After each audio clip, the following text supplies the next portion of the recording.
The border between human space and the Christian Empire had always been uneasy, but today it felt like the entire region was holding its breath. Dozens of ships from both sides hovered in formation, engines warm, weapons quiet but far from cold. One miscalculation, one startled sensor operator, and half the galaxy could ignite. Captain Park Min-jun stood in the center of the Soul's Promise Bridge, hands clasped behind his back, eyes fixed on the swirling tactical hologram projected above the command table. Blue icons symbolized Earth command forces. Red ones belonged to the Christian Empire. They watched each other like predators circling in the dark. Status?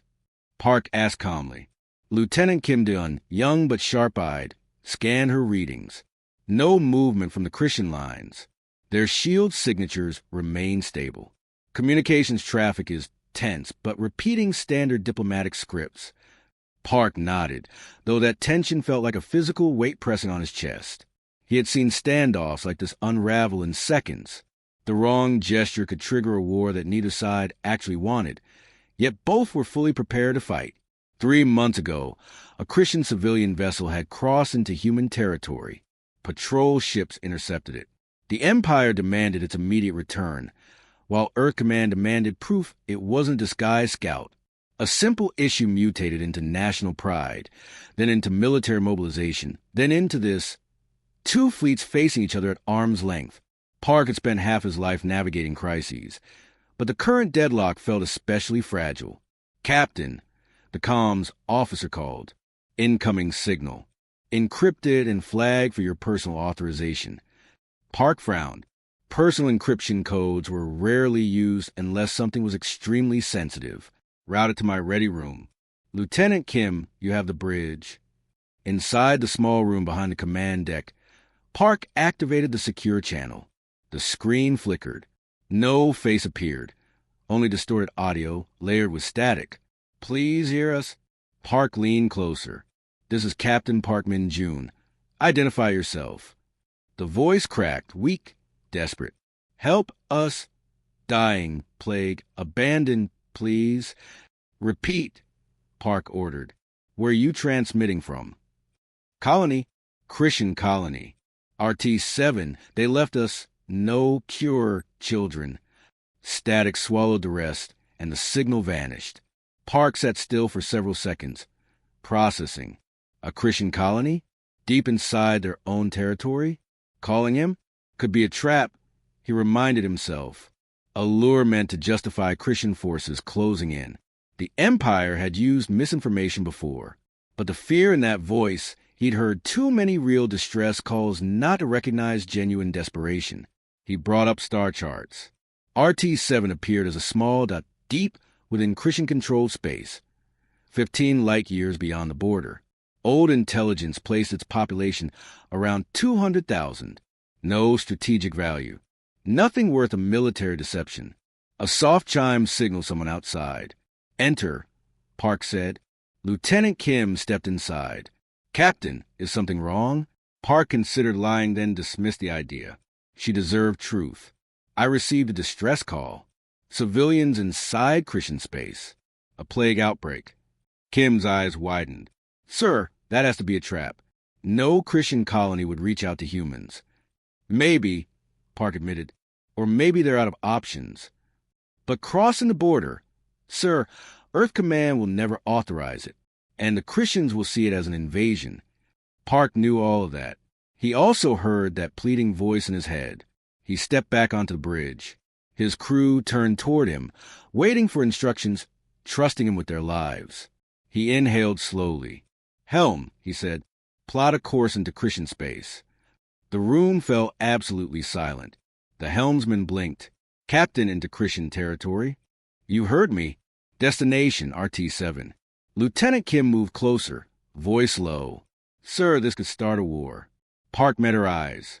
And doing nothing could doom thousands. He raised his voice for the whole bridge to hear.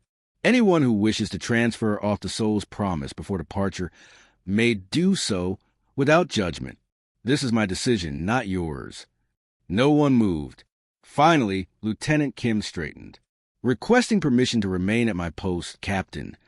One by one, the entire bridge crew echoed her. Park's chest tightened with pride. "Helm," he said quietly. "Take us in. Maximum speed." The Soul's Promise turned, engines flaring, and crossed the invisible border that had held for decades, heading straight into Christian territory. The moment the Soul's Promise crossed the border, alarms erupted across every Christian outpost and patrol vessel. Red indicator lights flashed over the holographic map as dozens of enemy ships adjusted course toward the lone human battleship that had dared slip into their territory. Far across the border, deep within Christian space, Admiral Thalrix was finishing his evening meal when his aide burst into the room without so much as a knock, an act so shocking in Christian culture that it froze the Admiral mid-motion. "Admiral, a human warship has crossed the boundary." Thalrix rose slowly, his tall, slender form casting a sharp shadow across the metallic floor.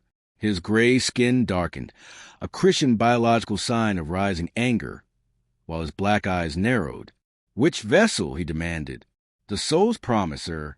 A human battleship." Thalrix's jaw clenched. "Has it fired any weapons?" "No, Admiral. It crossed the border and immediately accelerated deeper into our territory." That made no sense. Humans were bold, but not reckless. One ship couldn't invade an empire. If they meant to attack, they would send a fleet. Unless, Thalrix dismissed the thought. Humans weren't foolish. He strode into the command center where officers were already scrambling. The tactical map showed the human vessel cutting a clean line toward the inner systems, while Christian ships scrambled like startled insects to intercept. "Have they responded to our hails?" Thalrix asked. A communications officer shook his head. "Nothing, sir.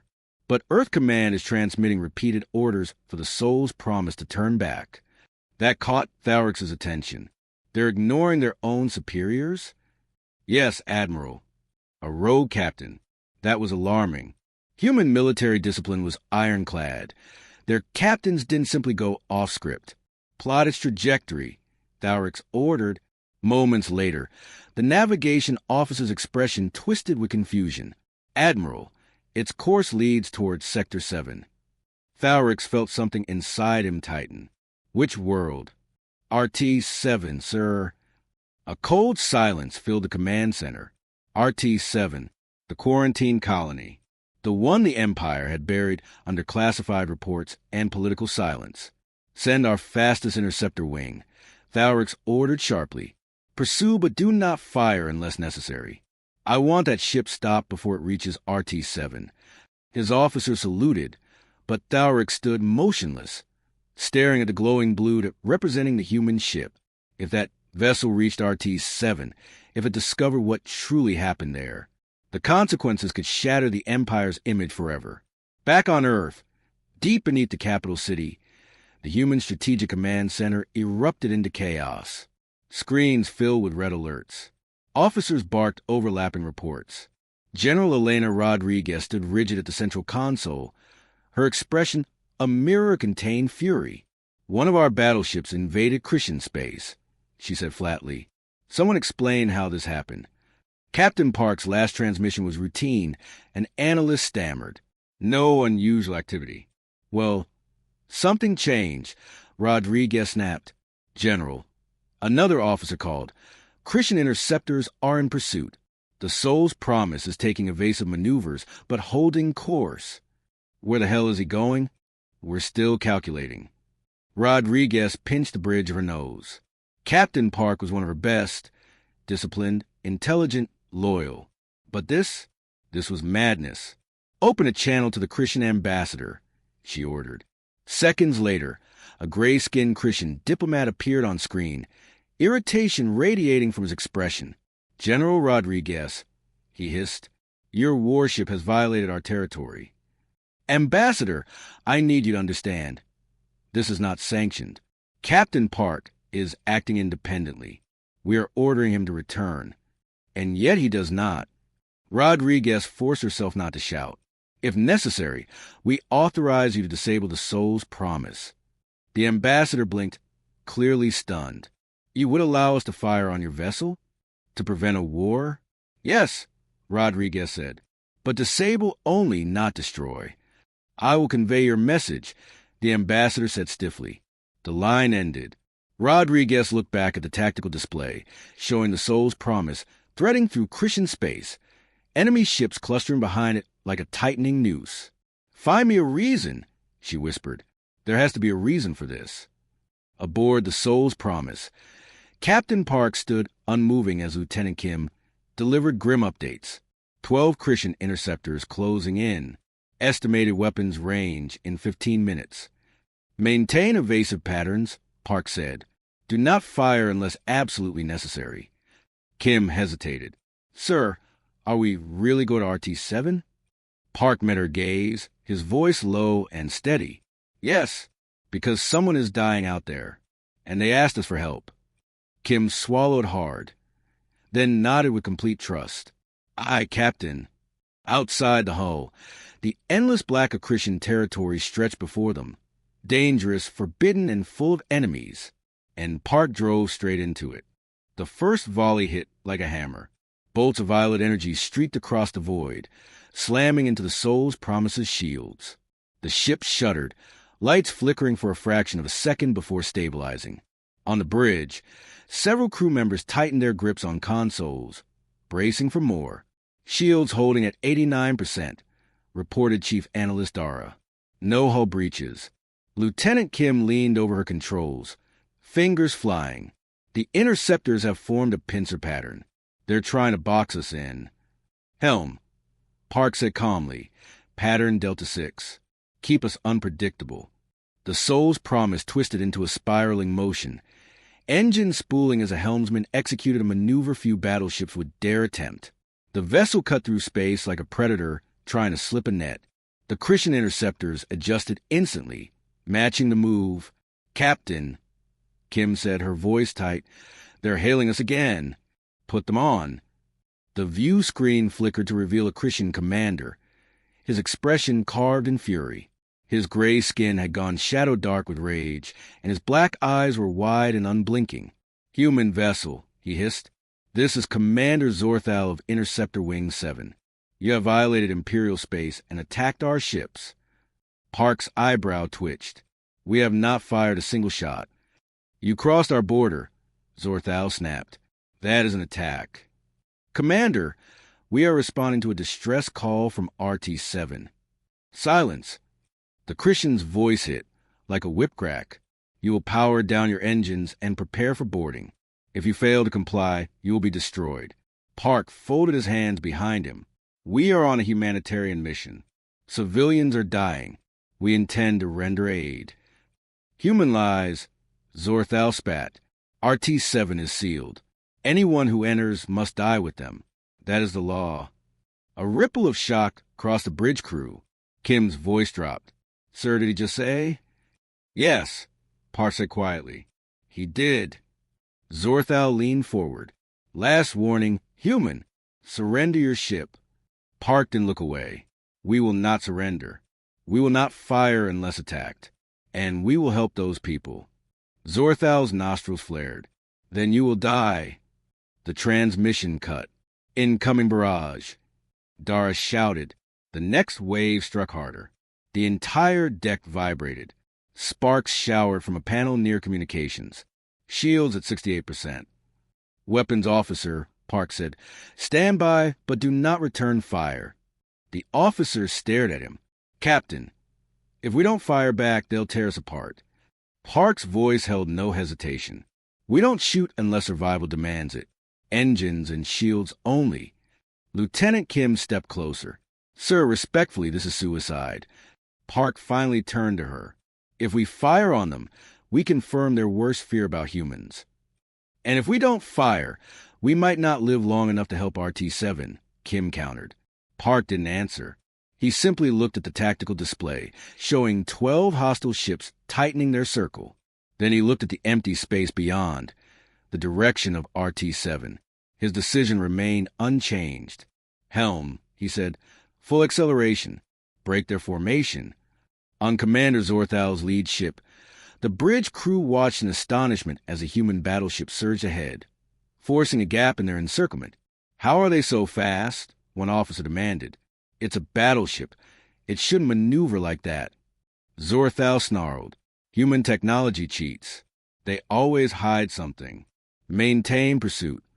But, sir, another officer said uncertainly, they still haven't fired at us. They're either incredibly foolish or they meant what they said. Zorthal slammed a clawed hand on the console. Humans do nothing out of kindness. Increase fire. The soul's promise rocked again. More consoles sparked. Lieutenant Kim gripped the rail, so hard her knuckles whitened. Shields at 53%. Doris shouted. We can't keep this up, said the helmsman, sweat beading on his forehead. We're running out of room. Park stepped forward, eyes fixed on the digital horizon. We don't need room, he said softly. We just need time. Kim exhaled shakily. Sir, dozens of Christian ships are heading toward our location. If we survive these interceptors, we'll hit an entire battle group. Park nodded. I know. And we're still going? Park's voice held no hesitation. Yes. Kim closed her eyes for a moment, then opened them with steel. Then let's outrun them. She turned back to her station and unleashed a barrage of evasive patterns. Outside the hull, the Soul's Promise streaked through Christian space. One battleship running from an empire, shields failing, escape shrinking, but its course unbroken, straight toward the dying colony that had called for help. Hours of relentless pursuit turned into a blur of evasive maneuvers, shield readouts, and vibrating hull plates. The Soul's Promise had outrun the first interceptor wing, but Lieutenant Kim's voice carried the grim reality that awaited them. Captain, new contacts emerging on long-range scans. 3 heavy Christian cruisers, multiple escorts. They'll reach our projected path in just under 4 hours. Park studied the display. The cruisers were far larger than the interceptors, designed for sustained combat, not quick chases. If they reached the Promise first, the human ship would be trapped. Can we reach RT-7 before they intercept? Park asked. Kim worked through projections, lips pressed together. Barely. If our engines hold at maximum output the entire time. And if they don't? The helmsman gave a dry laugh. Then we explode before they catch us, sir. Park didn't smile. Keep us on course. Meanwhile, deep in Christian capital space, the High Command was in uproar. The holographic meeting chamber echoed with panicked voices as council members watched live feeds of their ships chasing a single human battleship. This is intolerable. A human vessel has penetrated deeper into our territory than any enemy has in a century. Destroy them before they reach RT-7. We should never mention RT-7 in this chamber. The council leader slammed his hand on the table. Enough. The room fell silent. Admiral Thalrix stood at the center of the chamber, the only officer present. He kept his posture stiff despite knowing he was walking on dangerous ground. Counselors, he began. Before you make a decision that could ignite a war, you must understand something. And what would you understand, Admiral? One counselor sneered. You let them cross the quarantine perimeter. I followed your orders, Thalrix replied evenly. RT-7's existence was classified. No military officer was permitted to speak of it. You expected me to stop a human ship without telling me what I was protecting. A murmur rippled through the chamber. The council leader narrowed his eyes. What are you implying?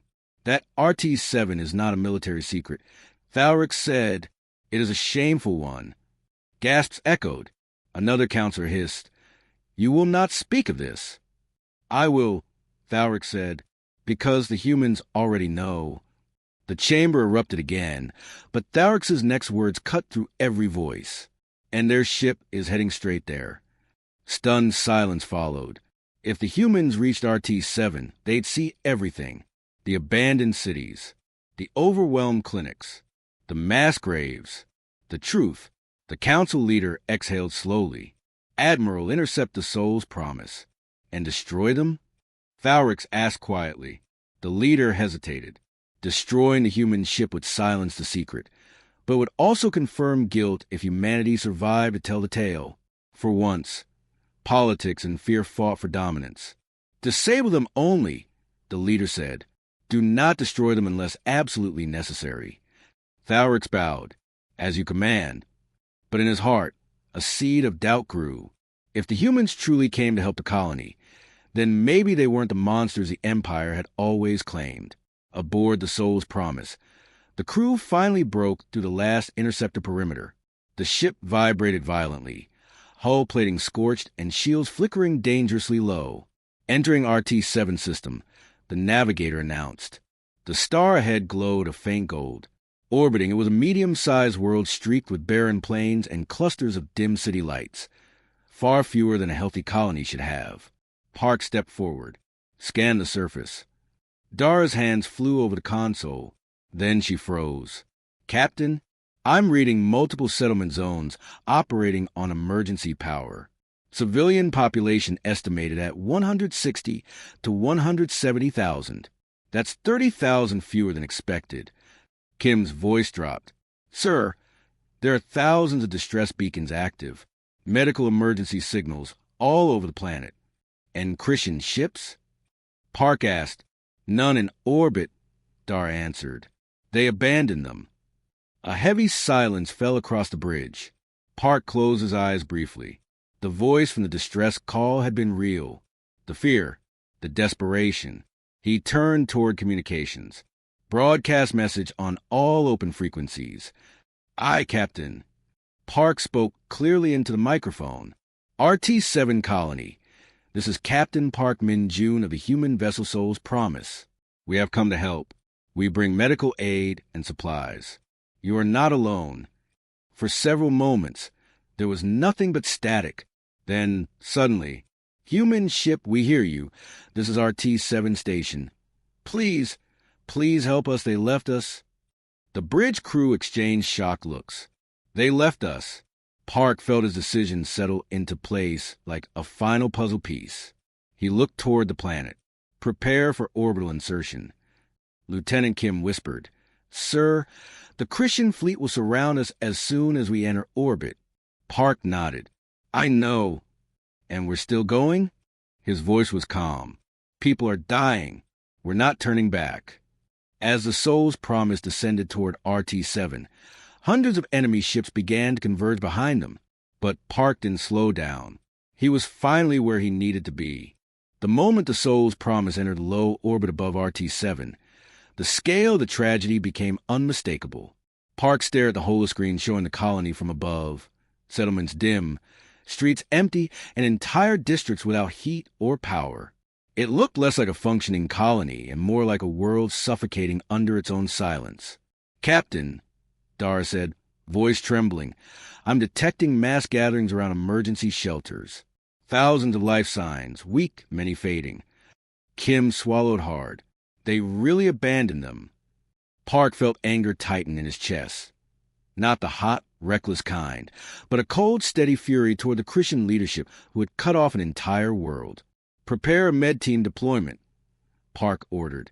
Full hazmat. I want 3 shuttles ready in 20 minutes. The medical officer, Dr. Yun Hira, stepped forward. Sir, we still don't know the pathogen type, if this plague is airborne or mutagenic. Even our suits may not protect us. Understood, Park said, but we can't do nothing. Dr. Yun nodded with grim resolve. I'll take the first shuttle. Park shook his head. No, you're too important to risk in the first wave. The doctor's jaw tightened. Captain, with respect, your presence is more irreplaceable than mine. The crew follows you. I follow the sick. There was no argument against that. Very well, Park conceded, but you do not leave the shuttle until we verify atmospheric stability. Dr. Yun saluted. The bridge hummed with motion as preparations unfolded. Supplies were loaded. Med drones armed with sterilization equipment were activated, and the first shuttle, Mercy 1, was rolled down the launch track. But before launch could begin, a proximity alarm blared. Captain, Kim shouted. Christian fleet inbound. Estimated 200 ships, led by 3 heavy cruisers. Time to arrival? Park asked. 12 minutes. Park exhaled slowly. They made good time. The helmsman looked up. Sir, if they fire on us while our shuttles are deployed. Park nodded.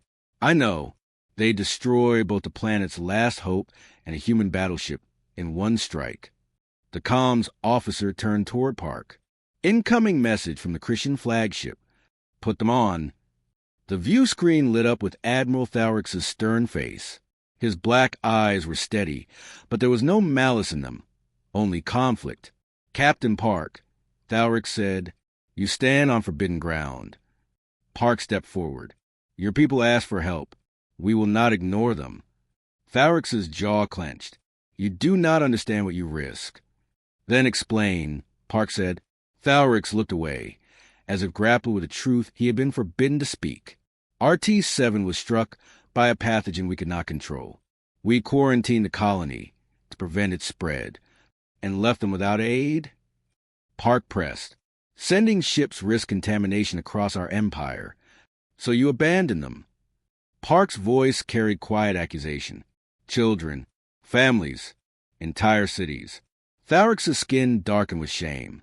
The council believed it was mercy, a swift death with no suffering. Park stared at him. There is nothing merciful about leaving the dying to suffocate alone. A heavy silence hung between the two commanders. Finally, Thaurix spoke, voice barely above a whisper. What you are doing is dangerous. If your crew is infected and escapes Christian space, the plague could reach 1,000 worlds. Park nodded. Which is why we're here, to stop that from happening. Thaurix blinked. You intend to cure it? We intend to try. The Christian admiral looked rattled, truly rattled, for the first time. Your people would risk themselves for strangers? A life is a life, Park said. It doesn't matter what species. Thaurix stared at him as though seeing humans for the first time. Then he spoke quietly. I cannot allow your ship to leave Christian space. Park didn't flinch. I'm not planning to until the work is done. Thaurix inhaled, conflicted. The council has ordered me to disable your vessel. Park's response was steady. Then you'll have to fire first. For several long seconds, neither commander spoke. Finally, the screen blinked off. Kim's voice trembled. Sir, if he opens fire, we won't last long. Park nodded. I know. She stepped closer. Then what's our plan? Park looked at the planet below. Its dim cities, its dying people, then back at his crew. Our plan, he said, is to save as many lives as we can before they stop us. He turned toward the shuttle deck. Launch Mercy 1. The Soul's Promise came alive with motion. Shuttle engines ignited. Medical drones activated. Supplies sealed themselves into airtight crates. And as the first shuttle dropped from the launch bay toward the ravaged colony, the shadow of the Christian fleet grew larger behind them, closing like an iron fist. Still, Park did not call them back. The mission had begun. The shuttle Mercy 1 descended through RT-7's dust-choked atmosphere, engines whining under the strain. Dr. Yun stood at the forward viewport, staring down at a colony that looked like it had been carved out of suffering. Buildings lay abandoned, streets cracked and empty, and smoke drifted from makeshift fire pits where survivors tried to keep warm. Atmospheric analysis coming in, the pilot said. Pathogen presence moderate. Not airborne anymore. Looks like it mutated into contact-only transmission. That explains why they're still alive, Dr. Yun murmured. The aggressive airborne phase must have burned out months ago. The shuttle settled onto a wide, cracked plaza near what used to be a market square. As soon as the landing struts touched ground, dozens of weak, trembling figures began emerging from the shadows. Tall Christians with gray skin dulled by illness, their glowing eyes dim with fear and exhaustion. Some carried children. Others dragged themselves forward, barely able to stand. Open the ramp, Dr. Yun said. The pilot hesitated. Doctor, once we step outside, we're committed. Dr. Yun secured his hazmat suit. We were committed the moment we answered their call. The ramp lowered with a hiss. Cold wind swept in. The survivors flinched, expecting soldiers, expecting punishment, not rescue. Dr. Yun stepped out first. For a heartbeat, the entire plaza froze. Then a trembling Christian elder limped forward, eyes shining with disbelief. You came, she rasped. We thought no one would. We thought. Her voice broke. Dr. Yun lowered himself to one knee to meet her gaze. We're here to help. You're not forgotten. Behind him, med drones deployed, scanning for infection markers, administering stabilizing doses, and mapping the spread of the pathogen. The other nurses and medics move with controlled urgency, distributing water, thermal blankets, and emergency rations. More survivors arrived, hundreds of them. A young Christian, clutching a feverish child, stumbled forward. "Please, my daughter, she hasn't eaten in days." Dr. Yun checked the girl, scanning with a handheld analyzer. "Severe dehydration, infection stage 4. Will stabilize her." The mother collapsed to her knees in relief. The desperation in their eyes stabbed like a knife. These weren't enemies. They weren't soldiers. They were people abandoned by their own leaders. In orbit above the planet, the Soul's Promise held its position, shields flickering as the massive Christian fleet surrounded them. Every gun was trained on a lone human battleship, ready to unleash annihilation at a moment's notice. Lieutenant Kim stood beside Captain Park, staring at the tactical screen. "Sir, we are completely encircled. If they fire, we won't survive a single salvo." Park nodded slowly. "Yes. You're very calm about that," she whispered. He gave a faint smile. "I've accepted my fate more times than I can count. But this time, at least, we're doing something worthwhile." Kim's throat tightened. She looked at the planet below, dotted with thousands of faint life signs. "Do you think they'll fire?" Park considered that carefully. "Admiral Thalrix will hesitate. He's torn between orders and conscience. And the Council? They won't hesitate at all." The comms officer suddenly stiffened. "Captain, multiple encryption layer pings. The Christian flagship is demanding direct contact." "Put them on," Park said. Thalrix appeared on screen, expression carved from stone. But his eyes looked older, burdened. "Captain Park," he said quietly, "our sensors confirm your shuttles are on RT-7. "Yes," Park replied. "We're stabilizing the sick. Many are still alive." Thalrix exhaled shakily, something like guilt passing across his face. "My people left them to die. You risked everything to help." Park met his gaze. "Because it was right." Thalrix looked away. "The Council demands your destruction. They fear what the humans will learn here." "And you?" Park asked. Thalrix stepped closer to the display. "I fear the kind of empire we have become." A tense silence stretched between them. Finally, Thalrix spoke, softly, decisively. "I will not fire on you." Kim gasped quietly. Park's jaw tightened with relief. "But," Thalrix continued, "I cannot guarantee the Council's patience. You do not have long." Park nodded. "We'll work quickly." Thalrix hesitated.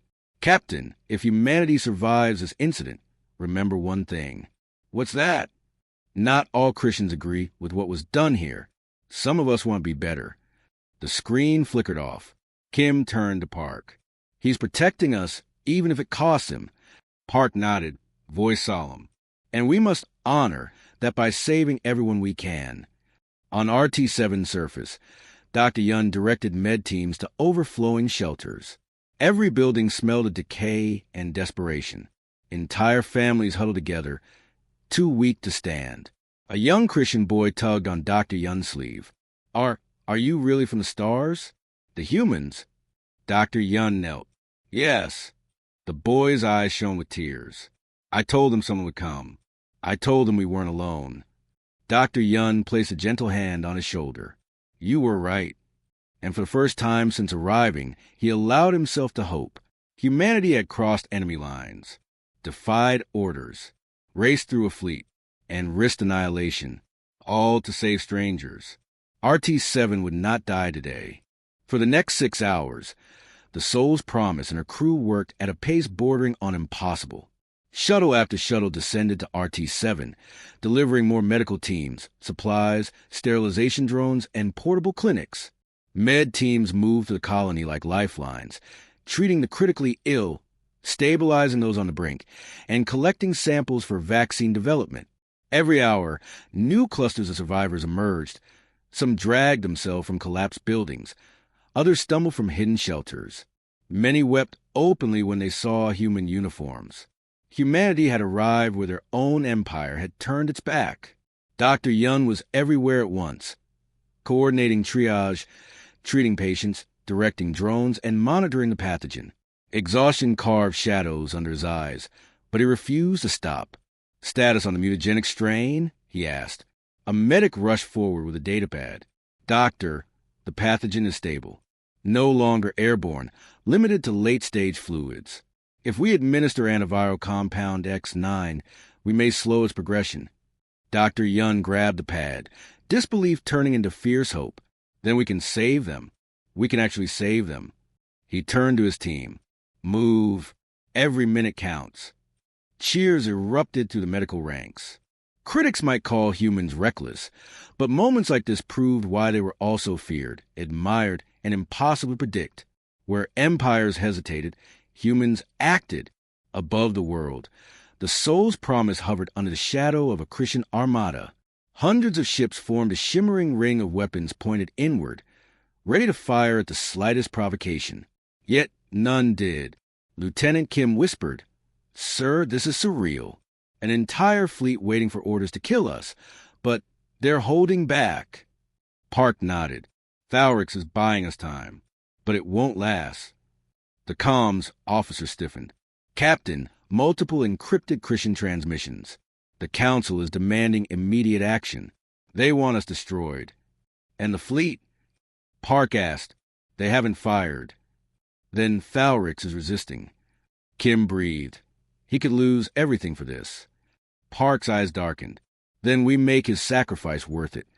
Just then, the communications panel beeped. Dr. Yun to Soul's Promise. Park answered immediately. "Go ahead." "Captain," Yun said, panting, "we can slow the infection, possibly reverse early stages. But we need full-scale treatment pods, atmospheric scrubbers, and medical fabrication units from the ship." Park didn't hesitate. "Prepare the cargo hold for conversion and deploy the gear." Kim turned to him. "Sir, that means stripping the ship's internal safety reserves." "People are dying, Lieutenant." Kim nodded. "Then let's strip it." Within minutes, the Soul's Promise began disassembling its own non-critical systems, converting metal plates, machinery, and spare parts into emergency medical equipment. Even the crew quarters were emptied to create more treatment space. The ship was being dismantled to save the dying.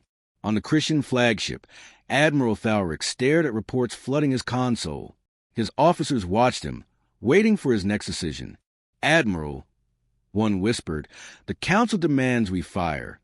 Thalrix's hands tightened behind his back. "Their shuttles are full of medicine, not weapons."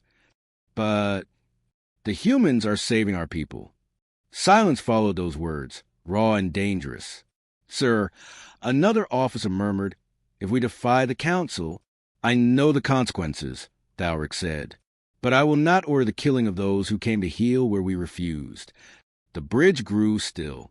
Slowly, hesitantly, his officers stood behind him, united in rebellion. On RT-7, Dr. Yun looked up as more shuttles descended like silver comets. Treatment pods deployed. Medfabs powered on. Drones spread sterilizing nanomist across contaminated zones. The colony's temperature began to stabilize as atmospheric scrubbers deployed from orbit. Hope, real, tangible hope, filled the air. A Christian mother clutched Yun's arm. "Why?" she whispered. "Why would humans risk so much for us?" Yun smiled faintly. "Because we don't leave people behind." Her eyes filled with tears. 3 hours later, the Council's final message came through. The comms officer's voice shook. "Captain, they issued a purge order. They're coming to destroy the colony to erase the evidence." Kim gasped. "They're going to kill their own people?" Park's voice turned cold. "Not while we're here." He opened a channel to the Christian fleet. "This is Captain Park Min-jun of the Soul's Promise. If you fire on the colony, you fire on us. We will not move." On the Christian flagship, Thalrix listened. No one in the fleet fired. One by one, Christian cruiser captains sent a single word to Thalrix's console. "Refusing. Refusing. Refusing." The Council's authority collapsed in real time. Humanity had not only saved a dying world, they had shown an empire the cost of cruelty. and the power of compassion. By the time reinforcements from Earth arrived days later, RT-7 was full of healing survivors. Christian's ship stood down, and Thowrix awaited judgment, proud of his defiance. And across the galaxy, one message had already spread. No species enters human space, but humans will enter theirs to save lives. And finally, the galaxy understood the fear and the hope of what humanity truly was.